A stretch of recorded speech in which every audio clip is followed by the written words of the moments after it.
Données confidentielles, les atouts d'un cloud de confiance français.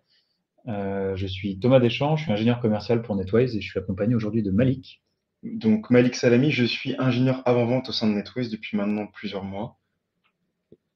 Je Très sais pas bien. si on va être très bien, on peut continuer. Donc, données confidentielles, les atouts d'un cloud de confiance français. Des données confidentielles, on en possède tous. Elles sont plus ou moins confidentielles. On peut penser à des données personnelles, des données avec des secrets industriels, des données contractuelles. Et les héberger ou les opérer, en tout cas, représentent un enjeu pour beaucoup d'entreprises. Chez NetWise, nous sommes convaincus que les confier à un cloud de confiance, et donc si possible français, est un atout. Pour rentrer dans le vif du sujet, Malik nous présentera les enjeux liés à cet hébergement. Moi, en attendant, je vais vous présenter en quelques mots NetWise. NetWise, on est une société qui existe depuis une quinzaine d'années, qui regroupe un peu plus de 60 collaborateurs aujourd'hui. Et surtout, nous opérons plus de 200 systèmes d'information pour nos clients qui sont hébergés chez eux ou chez nous, mais qui en tout cas sont sécurisés, au moins en partie par NetWise. Et ce sont plus de 50 000 utilisateurs au quotidien qui se connectent sur ces systèmes d'information. Donc vous imaginez bien que l'enjeu de cybersécurité est important parce que ces données confidentielles se trouvent sur ces 200 systèmes d'information différents. Et ça c'est sanctionné par nos deux certifications qui sont ISO 27001 sur la gestion des systèmes de sécurité et HDS, l'hébergement de données de santé, sur le certification pour laquelle nous avons le niveau 6, le niveau infogérant le plus haut niveau qui existe dans cet agrément. Je vous propose de rentrer directement dans le vif du sujet. Quels sont les enjeux qui sont autour de nos données? Totalement. Du coup, je pense qu'il est important, en fait, avant de continuer la suite, qu'on évoque les potentiels risques, en fait, du coup, des systèmes d'information. Donc, nous, ici, on s'est basé sur le référentiel DICT. Donc, je ne sais pas si tout le monde est familier avec ce référentiel-là, mais en fait, c'est les 4 principes qui vont viser à sécuriser un système d'information. Donc là, pour la première lettre, donc le D, on a disponibilité. Donc disponibilité, qu'est-ce que c'est? C'est le fait d'avoir accès à ces données en toutes circonstances. Donc là, on a énoncé quelques menaces qui peuvent porter atteinte à cette disponibilité-là. Il y en a d'autres, mais on a inscrit sur le PowerPoint les menaces qui reviennent le plus fréquemment. Donc on a les menaces DDoS, type DDoS. Donc c'est une menace qui va viser à envoyer un certain nombre de requêtes sur un équipement pour rendre un service indisponible. Qu'est-ce que ça peut causer? Ça peut causer en interne l'inaccessibilité d'applications de métier ou d'applications web, par exemple, pour les utilisateurs. On a aussi les pannes, donc ça peut être les pannes d'équipements informatiques, de liaison Internet, tout ce qui vise en fait à empêcher les utilisateurs d'accéder à leurs données. On peut passer Ouais, ou un bug dans une configuration, une mauvaise action, maladroite. totalement, Ouais. totalement. En fait, ça englobe vraiment beaucoup de choses. On peut même parler des serveurs, hein. S'il y a une panne au niveau des serveurs et que les utilisateurs ont besoin d'accéder à des machines virtuelles, ça peut leur couper l'accès. Voilà. Pour la partie intégrité, donc ça c'est le I du DICT. Donc l'intégrité, c'est le fait d'avoir des données qui restent conformes de l'état A à un état B, des données qui ne changent jamais en fait, et les menaces qui visent à porter atteinte à cette intégrité-là. Donc ce qui arrive le plus fréquemment de nos jours aujourd'hui, c'est tout type de malware, donc plus précisément les ransomware, hein. Donc les ransomware, ça vise à chiffrer les fichiers et les données d'un utilisateur. Et généralement, lorsqu'un attaquant envoie un ransomware à une société, ils vont demander une rançon, une somme d'argent en échange de la clé de déchiffrement, ce qui est pas forcément viable de payer à ce moment-là parce qu'en fait, on n'a aucune garantie que la clé de déchiffrement va vraiment déchiffrer notre fichier. Déjà, il faut avoir confiance en un escroc Totalement, et puis se dire qu'il a aussi bien codé, qu'il a mis autant de soin à coder la partie déchiffrement que la partie chiffrement de son malware. totalement. Ouais, arriver à ce stade-là, c'est quand même compliqué. Et donc, on peut avoir des données qui sont illisibles, donc des données corrompues. C'est ça. Et puis ça peut être aussi une corruption complètement accidentelle, Par un utilisateur, par exemple. par un utilisateur ou Ouais, par un process qui s'emballe et qui aboutit à une corruption de données ou une succession de pannes matérielles. exactement. La confidentialité, du coup, ça va de pair avec l'intégrité. Donc, la confidentialité, c'est le fait d'avoir le secret de la donnée. Donc, on a parlé de corruption de données. On peut aussi parler des fuites de données. Donc, l'extraction, qu'elle soit volontaire ou non, peut porter atteinte à une société. On a le hameçonnage. Donc, aujourd'hui, on a tout type de vecteurs pour le hameçonnage. On a les appels téléphoniques, le mailing. Il faut vraiment faire attention aux mails qu'on reçoit, bien vérifier la nomenclature pour pas se faire avoir, en fait. et cliquer sur un lien auquel on ne devrait pas cliquer et du coup révéler des informations sensibles à un attaquant. On en voit aujourd'hui qui sont très très bien faits avec de la vraie intelligence sociale dedans. Ils utilisent des identités qui existent dans l'entreprise, ils se basent sur l'actualité de l'entreprise, ils utilisent la charte graphique de l'entreprise, les signatures de l'entreprise. Il y en a qui sont Totalement. vraiment très très bien faits aujourd'hui. C'est vrai qu'il y en a qui sont très très bien faits aujourd'hui et il faut vraiment faire de la prévention du coup aux utilisateurs pour éviter de se faire avoir là-dessus. Et on peut parler aussi d'ingérence étatique et étrangère. Donc ça, c'est le fait que les droits personnels ne sont pas les mêmes à l'Union européenne que en Amérique, par exemple. Là, on pense surtout aux lois extraterritoriales, et notamment pour ceux qui travaillent dans des secteurs d'activité Totalement, de pointe ou particulièrement sensibles en lien avec la défense. totalement.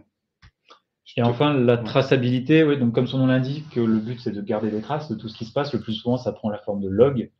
L'enjeu est double. Le premier, c'est de savoir détecter qu'un incident s'est produit. Et le second, c'est de pouvoir remonter à la cause de l'incident et ainsi pouvoir la traiter et ainsi prendre les mesures correctrices qui vont bien. Et ensuite pouvoir alimenter un dépôt de plainte et pourquoi pas une enquête de gendarmerie s'il y avait une intrusion malveillante ou un comportement délictueux. Ou même de vérifier aussi si c'est pas une action qui a été accidentelle par un utilisateur en interne. Oui. Ça peut être le cas aussi. Ouais, pour remonter juste avant que ça se produise. Exactement. Mais ça, c'est limite déjà un peu tard. Est-ce que Malik, tu veux pas Ouais. plutôt nous parler de comment prévenir la survenance de ces risques? Totalement. Du coup, bah, pour éviter d'en arriver là, on a plusieurs moyens, plusieurs dispositifs à mettre en place pour éviter du coup de tout ce processus-là. Donc en fait, on a la redondance dans un premier temps. Hein, ça va être ce qui va garantir la disponibilité des données. Donc on peut effectuer de la redondance sur tout type d'équipement, de liaison. Donc dans le cas où l'un tombera en panne, l'autre prendra le relais. Donc voilà, ça garantit une haute disponibilité. Au niveau de la gestion des droits et des identités, en fait, on autorise certains types d'utilisateurs à accéder à certains types de serveurs et les autres, ceux qui ne sont pas censés y accéder, on leur coupe les droits. Donc là, on peut donner un exemple classique, hein, un administrateur réseau qui a besoin de créer une machine virtuelle, c'est le seul habilité dans l'entreprise à devoir faire cette action-là. Et donc les autres membres de la société n'ont pas besoin d'avoir les droits d'accès pour créer des machines virtuelles. Petit exemple comme ça. Là, c'est vraiment la base de la gestion de la confidentialité. Exactement, exactement. On a la gestion des vulnérabilités, donc ça, c'est veiller à ce que les équipements soient régulièrement mis à jour, qu'il n'y ait pas de faille, parce qu'en fait, dès qu'il y a une faille, un attaquant peut s'introduire dans cette faille pour menacer en fait le système d'information. Donc c'est très important de veiller à ce que tous les équipements soient à jour. On peut mettre en place du chiffrement aussi de fichiers. Euh, donc une fois que le chiffrement est mis en place, c'est nous qui avons la clé de déchiffrement et non l'inverse. C'est pas l'attaquant qui nous a mis en place le ransomware et qui nous demande une rançon pour nous remettre la clé de déchiffrement. On a l'immuabilité qui va un peu de pair avec le chiffrement, même si c'est pas exactement la même chose, mais c'est ce qui va garantir la pérennité des données sur le temps. En fait, une fois que la donnée a été créée, elle n'est plus modifiable. C'est-à-dire, elle Voilà. devient inaltérable Elle pour une est, durée donnée. Et ouais, là, rien ni exactement. personne ne peut extraire dessus. C'est exactement ça. Personne ne pourra altérer une donnée qui a été, qui est immuable, en fait. Voilà. Et en dernier point, on peut parler de la souveraineté, donc le fait d'avoir les données qui sont hébergées en France, euh, qui sont du coup basées sur les normes RGPD. Donc ça, c'était pour prévenir l'incident. Exactement. Une fois qu'il Mais se produit, parce qu'il va finir, il faut quand même prévoir le cas où il se produirait. c'est vrai. Bah, dans le cas où ça se produit, on a un processus quand même qui est assez classique, hein. Il faut qu'on analyse du coup ce qui s'est passé, donc avec des outils de supervision. On va essayer de comprendre qu'est-ce qui est en panne et surtout comment est-ce que ça s'est arrivé. La route cause, la cause racine, c'est ça? Exactement, on fait un état des lieux de ce qui se passe actuellement dans le système d'information. Mhm. Dans un second temps, si c'est une perte de données qu'on a, on peut mettre en place, enfin, normalement la sauvegarde a été mise en place en amont et on peut effectuer de la restauration en fonction des rétentions qui ont été mises en place. Et voilà, donc on peut régénérer en fait les données qui ont été perdues ou qui ont été corrompues. Dans un troisième temps, donc dans les cas les plus complexes, on peut du coup déclencher le plan de reprise d'activité, parce qu'en fait ça a été défini normalement au préalable, encore une fois. On peut le déclencher à ce moment-là. Donc en fait, si on perd l'activité sur un système d'information, ça peut rebasculer vers une infra clone, entre guillemets, si je peux dire ça comme ça. Et une fois qu'on a fait tout ça, donc une fois qu'on a tout remis en place, là on investigue et on essaie de comprendre dans le détail ce qui s'est passé, qui est l'attaquant, surtout pour comprendre Est-ce qu'on a affaire à un concurrent, à un pirate quelconque? Voilà, donc c'est vraiment la phase d'investigation. On essaie de comprendre en fait ce qui s'est vraiment passé chez nous Ouais. et pour éviter que ça se reproduise. C'est ça. Ou si c'est une action accidentelle, hein, c'est pas forcément quelque chose de malveillant pour identifier ce qui s'est produit et faire en sorte que ça ne puisse pas se reproduire. Totalement, tu as raison, ça peut être accidentel aussi, donc c'est important de bien l'identifier à ce moment-là. Ok, là, on va faire un Ouais, bon là, petit pour en échange, parler ouais. assez librement, hein, Ouais, pourquoi on pense que chez NetWise, c'est les meilleurs d'héberger ces données, et notamment ces données confidentielles, dans un cloud de confiance et français. ouais, La première raison, c'est la localisation des data centers sur le territoire national. totalement. Ça permet deux choses. Déjà, de s'assurer qu'ils ne sont pas soumis à des lois extraterritoriales, et notamment, on en reviendra après, si c'est géré par une entité française. Et ensuite, ça permet aussi d'y héberger des systèmes dédiés, d'apporter soi-même son serveur ou pourquoi pas son routeur pour intégrer ces data centers dans le réseau existant de l'entreprise. Et ça, c'est une souplesse que ne permettent pas notamment les hyperscalers. Totalement, ça permet une meilleure proximité et du coup, ça rejoint aussi le deuxième point. On parle de l'accompagnement des acteurs français. Ça nous permet d'accompagner vraiment les clients dans leurs projets, dans leur mise en œuvre de solutions de sécurité, de sauvegarde et de plans de reprise d'activité. Et ça, c'est la phase vraiment design, conception d'une posture de sécurité où on a besoin d'accompagnement pour que ce soit pensé en cohérence et pas Exactement. être laissé seul face à une interface d'administration. La juridiction, c'est un point important également, puisque le droit français et le droit européen sont assez protecteurs sur les données. Ce n'est pas le cas du droit américain qui prévoit que les données qui seraient opérées par un acteur américain, même s'il a des entités en France, même s'il a une entité en Irlande, même s'il a des data centers hébergés en France, en Irlande ou à Francfort, tombent sous le coup de la loi américaine, et donc un juge pourrait décider de mettre le nez dans les données pour une raison qui lui appartient. Hein. Ça peut être de l'intelligence économique, qui ne s'en sont Ouais, pas privés par le passé. ouais. Je parle des États-Unis, mais c'est tout aussi valable pour des acteurs chinois ou d'autres pays. Hein. Un certain nombre de pays ont aujourd'hui adopté des lois extraterritoriales. Le dernier point, qui est plus un point commercial, c'est la transparence des prix. Alors, on a mis entre parenthèses les coûts cachés parce que le mot est fort. On va dire que le fait de bénéficier d'un accompagnement permet de construire une offre, y compris commerciale, qui s'adapte aux enjeux de l'entité. Hein. Et bien souvent, nous, ce qu'on a vu, c'est que chez notamment les gros acteurs étrangers, les grilles de prix sont très vastes, très profondes, avec beaucoup d'options, et y compris sur des indicateurs que d'habitude, en tant qu'administrateur système, on ne mesure pas. Jamais vous n'avez compté le nombre de transactions en base de données, jamais vous n'avez compté le débit ou le trafic qui transite sur le réseau. Et donc là, nous, on a une approche plutôt pragmatique où on va essayer d'arriver avec des indicateurs qui sont facilement compréhensibles pour chacun. C'est aussi une clé de succès des projets qu'on peut mener. Très bien détaillé. J'arrive sur NetWise. NetWise, donc on héberge nos systèmes en France. Nous travaillons sur 3 data centers principaux, dont 2 sont en Ile-de-France pour permettre un plan de continuité d'activité. Malik parlait de redondance tout à l'heure. Et un data center en région lyonnaise qui nous sert pour le plan de reprise d'activité, qui nous permet de mettre plus de 400 km entre nos sites de production principaux et la reprise. Et vous voyez également figurer sur le schéma un point de présence dans le 11e arrondissement de Paris, tout simplement parce que c'est un point d'échange, de peering. C'est Francix, en fait, hein, le plus gros point de peering en France. Donc NetWise, en sa qualité d'opérateur et d'hébergeur sur des data centers de tier 3+, ça s'appelle pour ceux qui sont familiers de la nomenclature, donc avec des taux de disponibilité très élevés, et à même d'héberger tout ou partie des systèmes de ses clients et de s'interfacer avec des solutions SaaS, avec des systèmes on-prem, pour construire une posture, une infrastructure complète et donc une posture de sécurité cohérente. Cohérente pourquoi? Parce que justement, on se place en guichet unique en ayant cette maîtrise à la fois de ce qui se passe sur le cloud public, ce qui se passe sur le cloud NetWise et ce qui peut se passer on-prem chez nos clients. Et cette conception d'ensemble permet d'avoir une posture qui soit cohérente et également une meilleure réactivité puisqu'on a la connaissance et la maîtrise de tous les sous-jacents et pas uniquement de la petite partie qui pourrait être hébergée chez NetWise. Et nos services sont nativement conçus pour adresser les enjeux du référentiel des ICT dont on parlait tout à l'heure. Donc nativement, ils sont conçus pour embarquer un certain nombre de dispositifs de sécurité et c'est ce dont témoigne notre certification ISO 27001 qui porte sur la gestion des systèmes de sécurité. Et on atteint un niveau de sécurité qui nous permet de faire valoir l'HDS au niveau infogérance niveau 6, qui est le niveau le plus élevé qui existe. Donc voilà, ça c'est notre approche. Pour rentrer dans le concret, je vais vous présenter 2 cas clients et ce serait intéressant de confronter les enjeux auxquels ils ils ont eu à faire face, du fait de la confidentialité des données qu'ils manipulent, et de confronter ça aussi avec ce que vous connaissez du terrain. La Réunion aérienne et spatiale, c'est un assureur et négociant en assurance pour tout ce qui est aviation et navette spatiale. Donc, comme on l'imagine, dans ce métier-là, on manipule de la donnée confidentielle. Confidentielle parce qu'au niveau contractuel, il y a des enjeux forts. On parle de contrats en millions d'euros.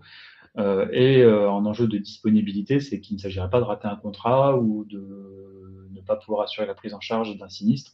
Voilà, c'est les deux enjeux forts dont nous ont fait part les équipes de la Réunion aérienne.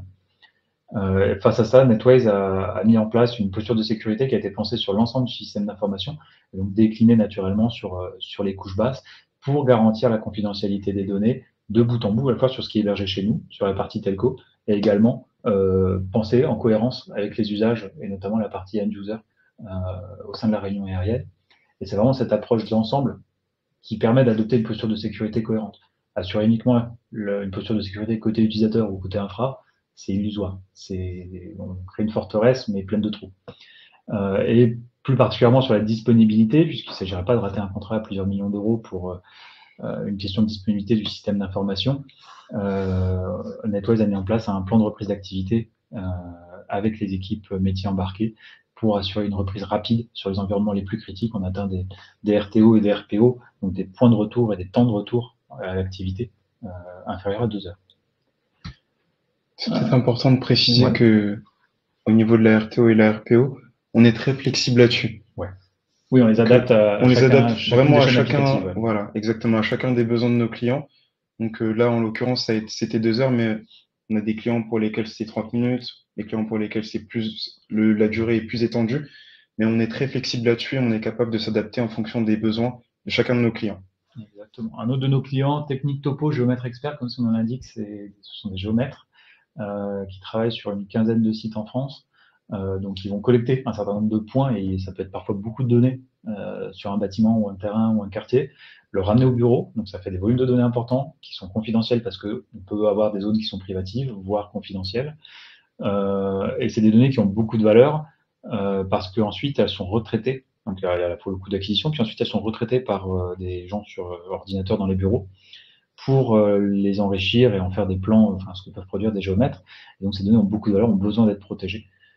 Et donc Netways, de la même façon que pour la Réunion aérienne, accompagne depuis une dizaine d'années maintenant Technique Topo sur le stockage et l'archivage de ces fichiers volumineux avec un plan de sauvegarde adapté aux enjeux métiers avec des durées de conservation qui peuvent être allongées sur certains cas d'usage et des confidentialités, des périmètres de confidentialité importants, notamment quand ils sont amenés à intervenir sur des sites qui peuvent être particulièrement sensibles. Je vous laisse imaginer ce qui peut exister comme site sensible sur notre territoire.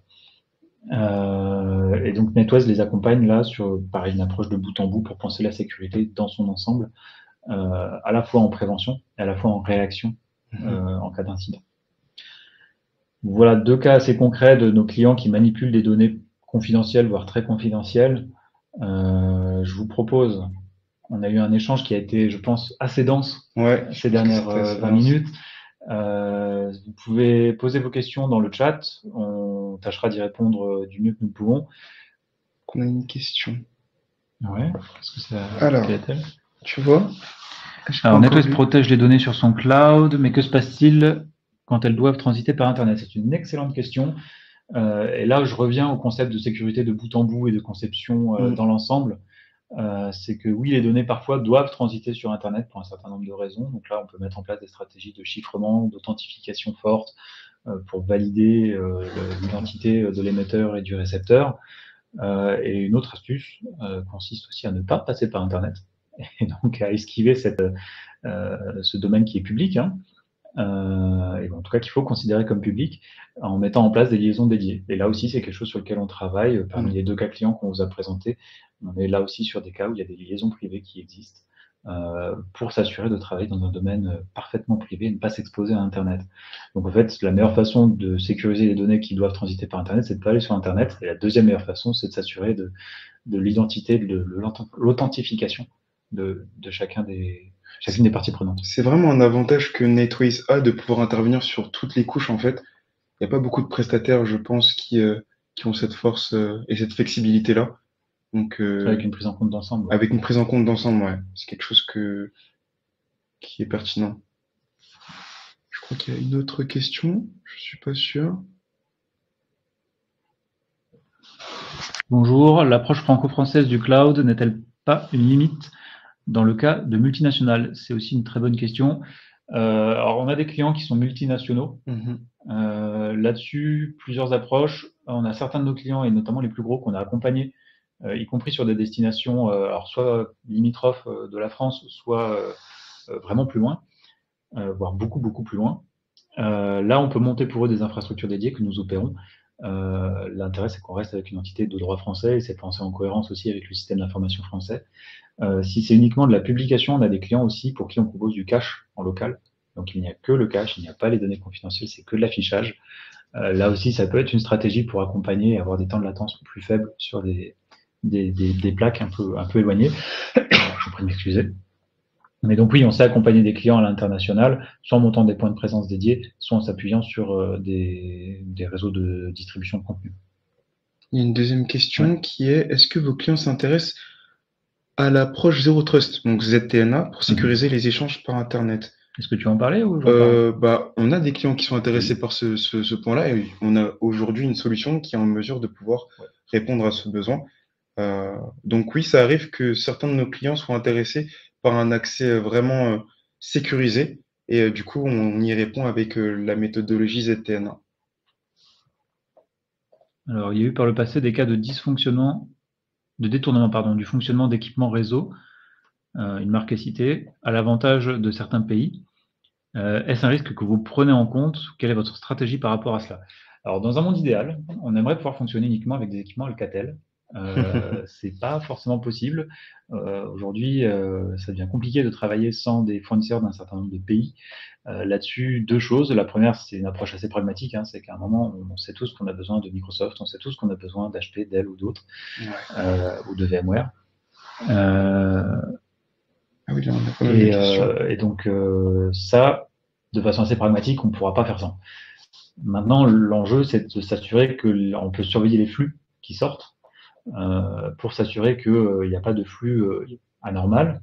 Ça, c'est une première chose, les flux. Une deuxième chose, c'est le durcissement, c'est-à-dire que on va désactiver un certain nombre de services, je pense notamment sur la partie OS, on va désactiver des services qui ne sont pas absolument nécessaires au fonctionnement de l'application de notre client et l'accompagner justement sur le durcissement de ces systèmes pour limiter l'exposition à ce genre de choses. Maintenant, il faut être juste réaliste. On ne peut pas travailler sans des acteurs américains dans notre métier. Il y a cette question-là.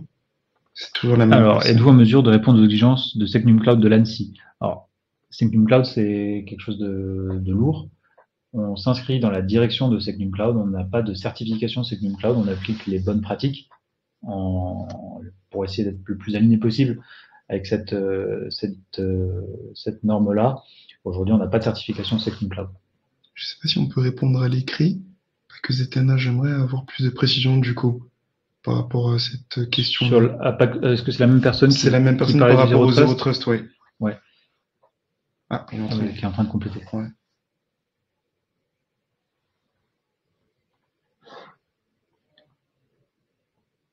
Ah oui, d'accord. D'accord, d'authentification device, data, user, ouais. Ouais, sur chaque couche en fait. C'est ça. Là, il y a des solutions qui existent. Oui, c'est des choses sur lesquelles on travaille évidemment. C'est des choses sur lesquelles on travaille avec nos clients. C'est vraiment des sujets qui doivent se traiter à quatre mains. Quelle solution? C'est très précis. Est-ce qu'on parle des éditeurs avec lesquels on travaille ou... Sans forcément citer de marque, mais oui, on va travailler sur de la double authentification, on va travailler sur du chiffrement, on va travailler sur du bastion, on va travailler sur de la certification. En fait, on travaille avec un certain nombre d'éditeurs, du coup, qui peuvent justement répondre à ces besoins. Donc, je sais pas si... C'est ça. Après, tout l'enjeu, c'est justement d'identifier le cas d'usage spécifique et l'enjeu qui va avec, justement pour positionner une stratégie adaptée. Et là, pour le coup, c'est vraiment spécifique. Et je vous invite vivement à utiliser les coordonnées qui s'affichent à l'écran pour qu'on puisse rentrer ensemble dans le détail, parce que j'ai l'impression que vous êtes quelqu'un de renseigné sur le sujet et qu'on a des choses intéressantes à se dire. Voilà. Je pense qu'il n'y a pas d'autres questions.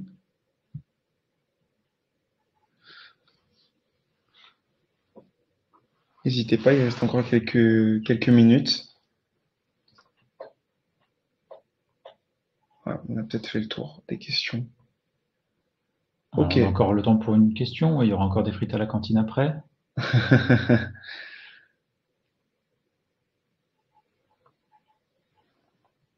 Oui, Oui, comme visiteur, on n'est pas exposant. ouais, on y sera comme visiteur. Donc peut-être qu'on aura l'occasion, pardon, d'échanger. On peut essayer de s'y croiser. Ouais. La question était, serons-nous au FIC à Lille? Ok, Eh très ben, bien. avec plaisir. Avec plaisir, merci beaucoup. Donc, merci à tous pour votre attention. J'espère qu'on a pu apporter une lecture un peu structurée sur les enjeux de confidentialité, l'approche que NetWise peut avoir, Le fixer chic. l'approche que NetWise peut avoir par rapport à ça. On a essayé de rester suffisamment généraliste pour ne pas rentrer trop dans le spécifique de certains sujets, évidemment. Si vous souhaitez rentrer en contact avec nous, les coordonnées sont à l'écran. Je vous souhaite à tous une très belle journée Très belle journée à vous. et au plaisir d'échanger si vous le désirez. Merci pour votre attention. Au revoir. Au revoir.